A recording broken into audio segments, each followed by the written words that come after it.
Mon ancienne épouse, avec qui je n'ai plus de contact, me suit-elle à la trace? Mon message original a été supprimé plusieurs fois, mais quelqu'un m'a dit qu'il avait été reposté quelque part.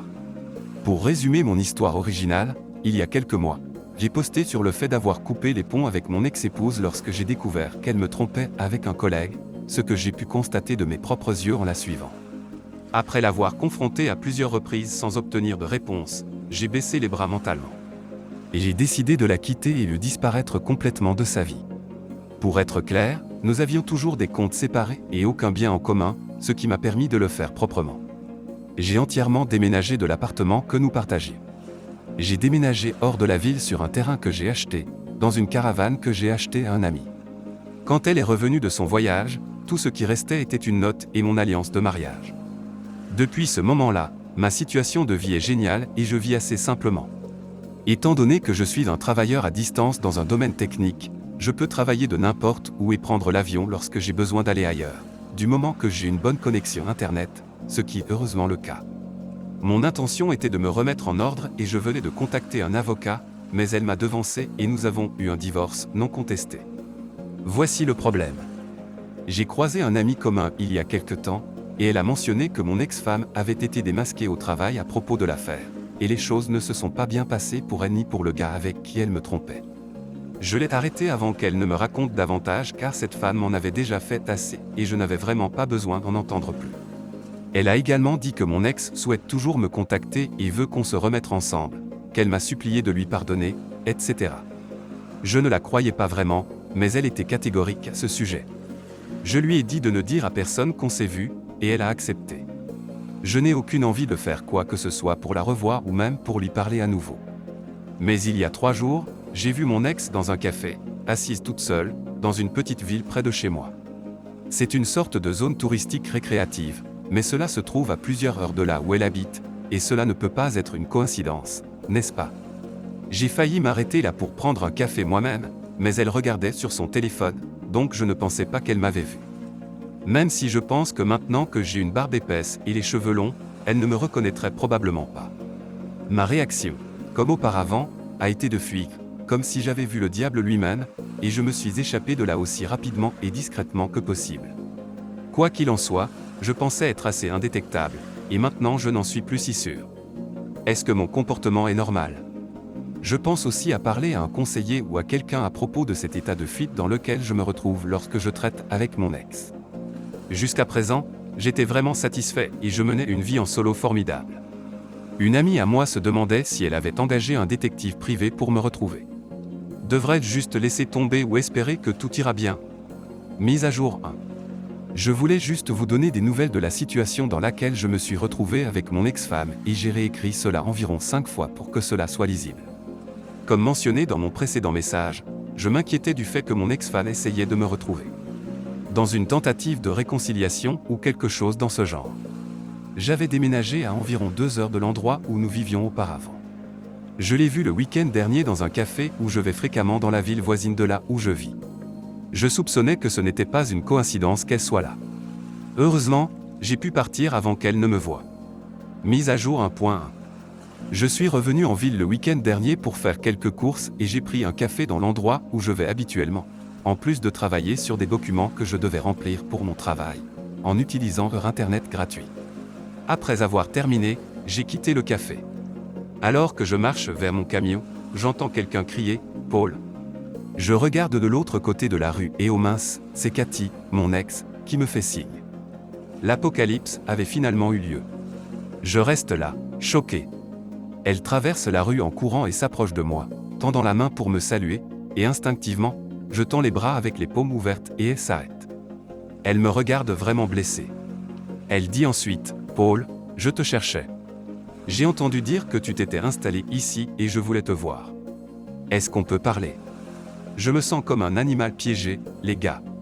Vraiment. » Alors j'ai cédé et j'ai dit « D'accord, trouvons une table ou quelque chose comme ça et on pourra parler pendant 1 minute. » Elle demande si on peut aller chez moi et j'ai carrément dit non.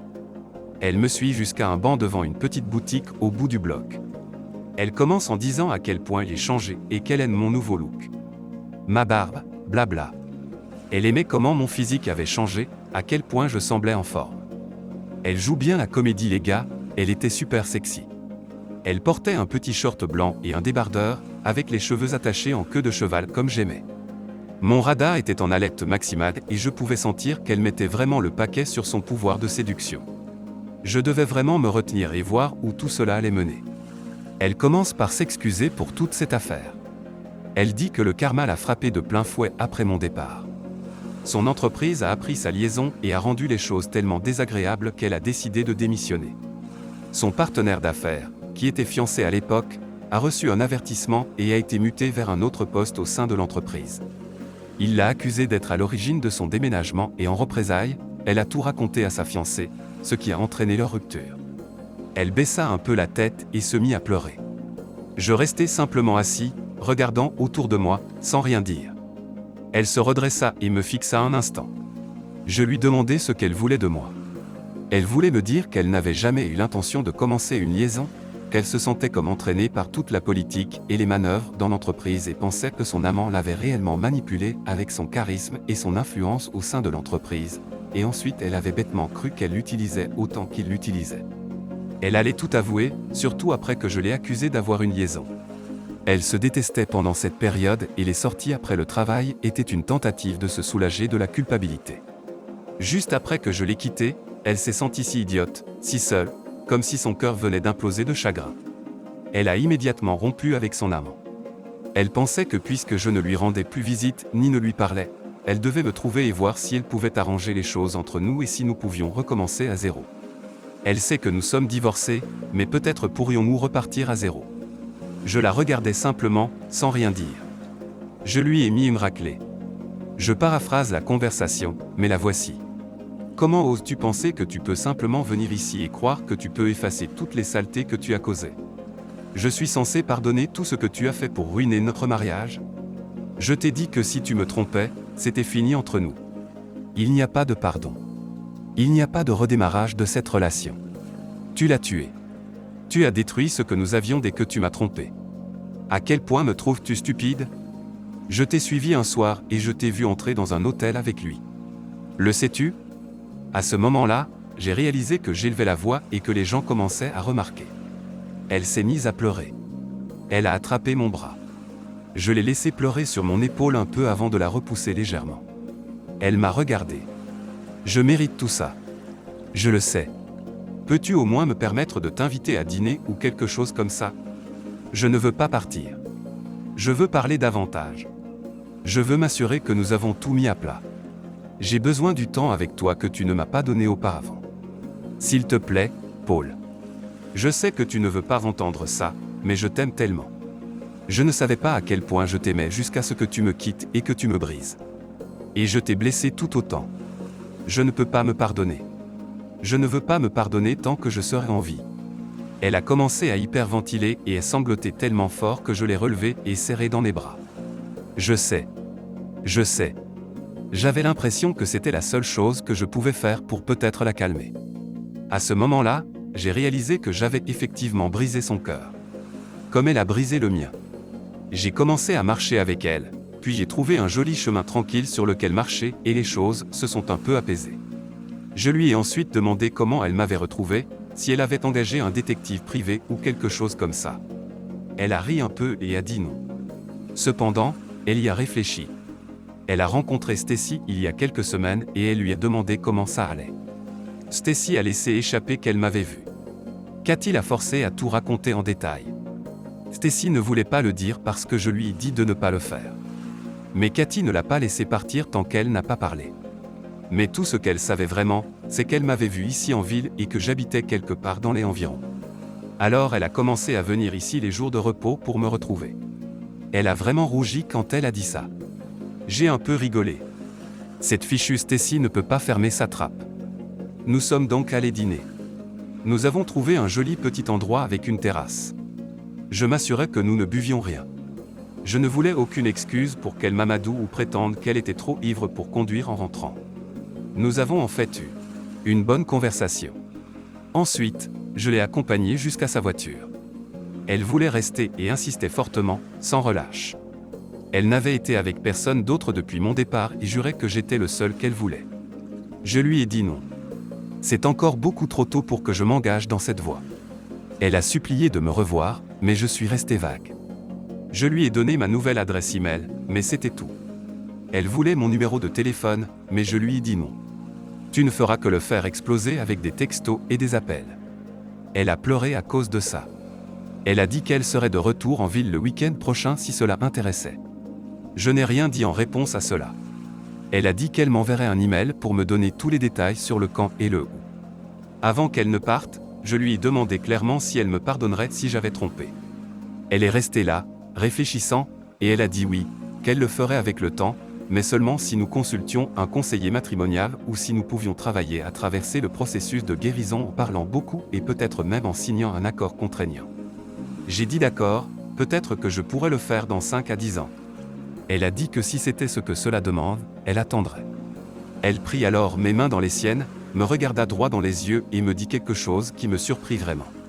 Elle me dit « Bon sang, Paul, je t'aimerai toujours et je ferai tout pour te le prouver. » Sur ces mots, elle partit. Je suis encore bouleversé par cela. Elle l'a dit avec tant de conviction. Je ne peux toujours pas me voir à nouveau avec elle. Je me sens néanmoins mieux. Pour l'instant, je ne peux même pas la voir comme une amie avec des avantages. Peut-être comme une amie, mais bon sang, je ne sais juste pas si nous pourrions jamais nous remettre ensemble. Ne m'appelle pas idiot car les deuxièmes chances sont rares à mes yeux. Je suis rentré chez moi et j'ai fait une bonne longue course, et bu quelques bières, et je me sentais bien maintenant.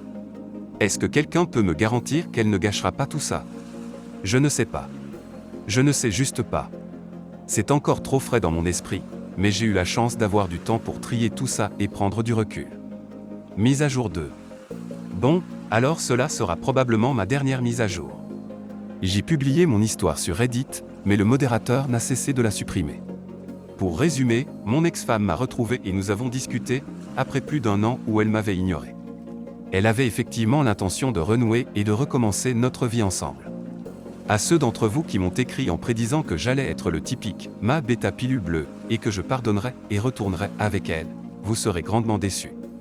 Elle m'a écrit un long email la semaine dernière, professant à nouveau son amour et ses regrets pour l'affaire. Elle voulait revenir me voir et passer le week-end avec moi. Ma réponse à tout ça a été de la rejeter. J'ai été parfaitement satisfait de vivre en solo pour l'instant, vivant dans mon lieu éloigné. Et en maintenant ma situation aussi simple que possible. J'ai apprécié la compagnie de plusieurs femmes et amis, et à 32 ans, je ne ressens aucune urgence à changer les choses. J'ai ma propre feuille de route d'autodétermination et j'ai l'intention de la suivre pour l'instant. Donc, en répondant à son courriel, j'ai refusé de lui donner mon nouveau numéro de téléphone, je lui ai tout expliqué. Je lui ai dit non, je n'ai pas intention de me réconcilier avec toi. Elle a fait son lit et je ne lui fais plus confiance, je ne la connais plus non plus. Je lui ai souhaité le meilleur, envisageant qu'elle devienne peut-être une amie potentielle un jour, dans un futur indéterminé. Ma vague réponse l'a vraiment frustrée. Elle a répondu quelque chose de très révélateur.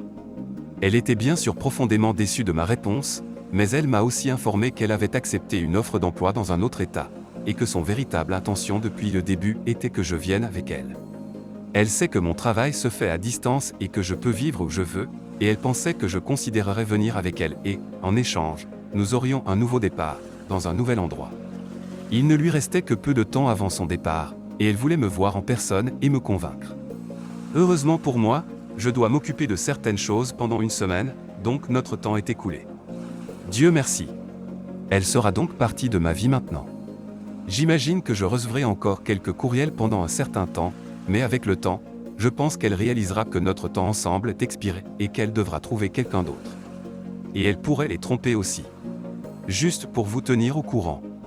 Alors les gars, vivez votre meilleure vie, débarrassez-vous de ce vieux fardeau et donnez-vous les moyens d'avancer. Bonne chance à vous tous. D'accord, passons à quelques commentaires rapides et concluons. Un Sanic 22 nous plonge dans l'histoire. Elle a découvert ce que la plupart des trompeurs ne comprennent pas, ou ne veulent pas comprendre. La trahison avec un autre trompeur ne mène qu'à une herbe morte. Les relations avec des trompeurs reposent sur des mensonges, des tromperies et de l'ego. Tu fais ce qu'il faut. Werewolf L84 dit « Bonne fin et bonne chance. Trouve quelqu'un de nouveau et profite de ta vie autant que possible. » Mais une chose que je ne comprends pas, c'est pourquoi elle est si déterminée à te retrouver après ce qu'elle a fait. Notre dernier commentaire provient de 4RealY65. Félicitations, nous vous souhaitons un succès continu dans votre avenir, et que vous trouviez quelqu'un quand vous serez prêt. Si vous avez aimé ce témoignage, n'hésitez pas à laisser un pouce en l'air, commenter et partager. Abonnez-vous également à la chaîne et activez la cloche pour ne pas rater la prochaine vidéo. Prenez soin de vous.